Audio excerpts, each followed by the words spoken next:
Welcome to my YouTube channel. তো friend, এই যে ক্যানন প্রিন্টার আছে, ক্যানন ফিক্সিমা জি 2010 মডেলের হয়তো আপনাদের কাছে প্রিন্টার আছে। তো আপনারা চান যে আমি একটা টেস্ট পেপার বের করি, ঠিক আছে, নজেলটা চেক করে দেখে নিই। তো ফ্রেন্ড, টেস্ট পেপার আর নজেল চেক আপনারা কিভাবে করবেন? তো ফ্রেন্ড, আপনারা হয়তো টেস্ট পেপার বা নজেল চেক করতে চান, তো আমার ভিডিওটা অবশ্যই দেখতে থাকো। টেস্ট পেপার বা এরকম নজেল চেক করে আপনাদেরকে দেখিয়ে দিচ্ছি। তো চলো আর এই প্রিন্টারের মধ্যে নজেল চেক করে দেখে নিই। ফ্রেন্ড, এরকম আপনারা যদি দেখতে চান যে নজেল চেক কিভাবে করতে হয়, ঠিক আছে, তো আমি আপনাদেরকে দেখাচ্ছি। প্রথমে হোয়াইট পেপার দিয়ে দিতে হবে, ঠিক আছে। দেখুন এটাতে কোনো কিছু পিন নেই, ঠিক আছে। তো এটা আমি এখানে দিয়ে দিচ্ছি। প্রথমে অন করে নিতে হবে, ঠিক আছে। অন করে নিচ্ছে, প্রিন্টারটা রেডি হচ্ছে।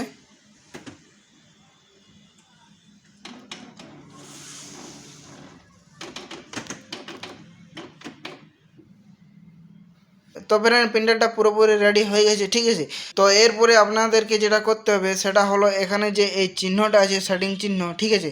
তো এটাতে একবার ক্লিক করতে হবে, ঠিক আছে। তো আমি এই একবার ক্লিক করলাম, ঠিক আছে। তো একবার ক্লিক করার পরে এখানে যেরকম এই চিহ্নটা আছে সেম ডিসপ্লেতে কিন্তু এরকম চিহ্ন চলে এসেছে। আসার পরে আপনারা ফ্রেন্ড দেখুন এখানে যে ব্ল্যাক যে সুইচটা রয়েছে, এখানে এই ব্ল্যাক সুইচে কিন্তু একবার টেপ দিতে হবে, ঠিক আছে।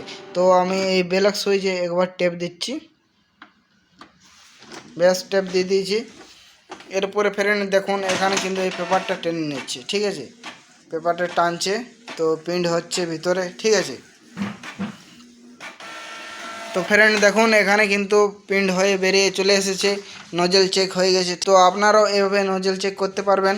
তো আমার নজেলে সমস্ত কালার ব্ল্যাক সমস্ত কিছু ঠিক রয়েছে। এই লাইনও বরাবর একদম ঠিক রয়েছে। যদি লাইনগুলো যদি ছেড়ে যায়, যে দাগ যদি চলে আসে, তাহলে কিন্তু প্রিন্টারটাকে রিসেট করতে হবে, ক্লিন করতে হবে, হেডটাকে ক্লিন করতে হবে, ঠিক আছে।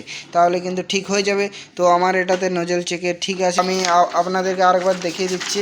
এই সাইডে প্রিন্ট হয়ে গেছে, তো এই সাইডে আরেকবার প্রিন্ট হবে। তো আরেকবার আপনাদেরকে দেখিয়ে দিচ্ছি।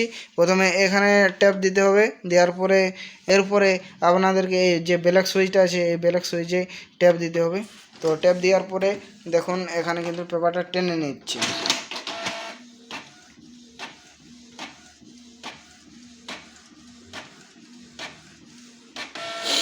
দেখুন এই সাইডেও কিন্তু প্রিন্ট হয়ে গেছে, ঠিক আছে। দু সাইডে প্রিন্ট হয়ে গেছে। এইভাবে আপনারা টেস্ট পেপার বা নজেল চেক করতে পারেন, ঠিক আছে। তো ফ্রেন্ড, ভিডিওটা কীরকম লাগলো? যদি ভালো লেগে থাকে লাইক কমেন্ট শেয়ার সাবস্ক্রাইব অবশ্যই করে রাখুন। আর ভিডিওটা সম্পূর্ণ দেখার জন্য ধন্যবাদ। দেখা হবে পরের ভিডিওয়।